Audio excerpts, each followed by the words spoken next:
Assalamualaikum warahmatullahi wabarakatuh. Selamat datang kembali di channel Bibi Cerita, yang mana akan menyajikan cerita kocak. Kali ini berasal dari Abu Nawas yang berjudulkan Abu Nawas menjadi ahli nujum. Diceritakan di episode sebelumnya bahwa Abu Nawas telah menjual Baginda Raja kepada suku Badui, maka Abu Nawas dipenjara.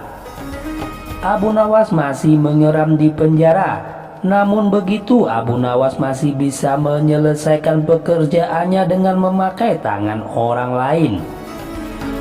Baginda berpikir. Sejenak kemudian beliau segera memerintahkan sipir penjara untuk membebaskan Abu Nawas. Baginda Raja tidak ingin menanggung resiko yang lebih buruk, karena akal dari Abu Nawas tidak bisa ditebak. Bahkan di dalam penjara pun Abu Nawas masih sanggup menyusahkan orang.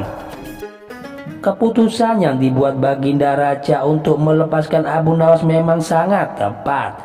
Karena bila sampai Abu Nawas bertambah sakit hati, maka tidak mustahil kesusahan yang akan ditimbulkan akan semakin gawat.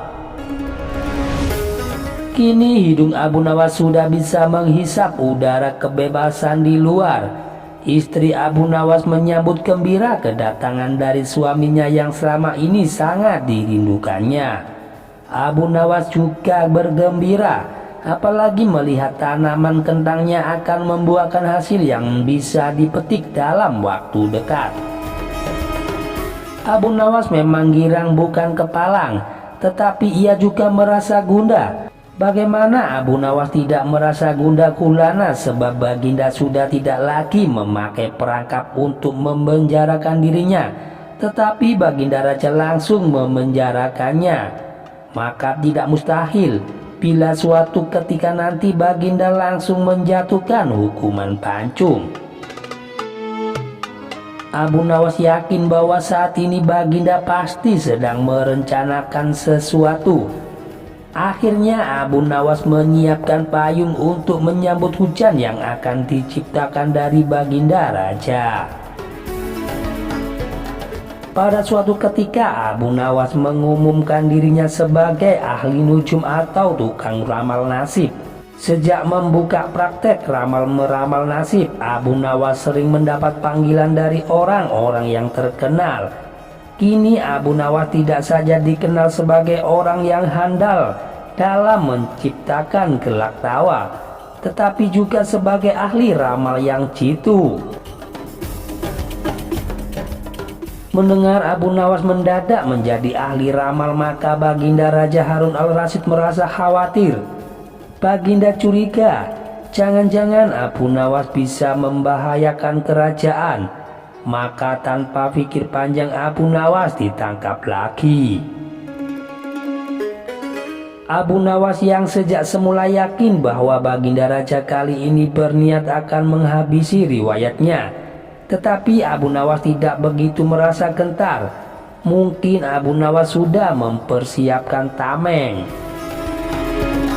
Setelah beberapa hari meringkuk di dalam penjara, Abu Nawas digiring menuju tempat kematian. Tukang penggal kepala sudah menunggu dengan pedang yang baru diasah. Abu Nawas menghampiri tempat penjagalan dengan amat tenang. Baginda merasa kagum terhadap ketegaran dari Abu Nawas, tetapi Baginda juga bertanya-tanya dalam hati, mengapa Abu Nawas begitu tabah menghadapi detik-detik terakhir hidupnya. Ketika Al-Ghujjul sudah siap mengayunkan pedang, Abu Nawas tertawa-tawa sehingga Baginda menangguhkan pemancungan. Beliau bertanya, "Wahai Abu Nawas, apakah engkau tidak merasa ngeri menghadapi pedang Al-Ghujjul?" "Ngeri tuanku yang mulia, tetapi hamba juga merasa gembira," jawab Abu Nawas sambil tersenyum. "Engkau merasa gembira?" tanya Baginda kaget. "Betul Baginda yang mulia, karena tepat 3 hari setelah kematian hamba, maka baginda pun akan mangkat menyusul hamba ke liang lahat, karena hamba tidak bersalah sedikit pun. Kata Abu Nawas tetap tenang. Baginda gemetar mendengar ucapan dari Abu Nawas, dan tentu saja hukuman pancung dibatalkan. Abu Nawas digiring kembali ke penjara. Baginda memerintahkan agar Abu Nawas diperlakukan istimewa. Malah baginda memerintahkan supaya Abu Nawas disuguhi hidangan yang enak-enak saja. Tetapi Abu Nawas tetap tidak kerasan tinggal di penjara. Abu Nawas berpesan dan setengah mengancam kepada penjaga penjara bahwa bila ia terus-menerus mendekam di dalam penjara, ia bisa jatuh sakit atau meninggal. Baginda Raja terpaksa membebaskan Abu Nawas setelah mendengar penuturan dari penjaga penjara. Demikian cerita dari Abu Nawas ini bisa saya sajikan. Jangan lupa untuk dukung channel kami agar berkembang ke depannya dengan cara menekan tombol like dan subscribe. Wassalamualaikum warahmatullahi wabarakatuh.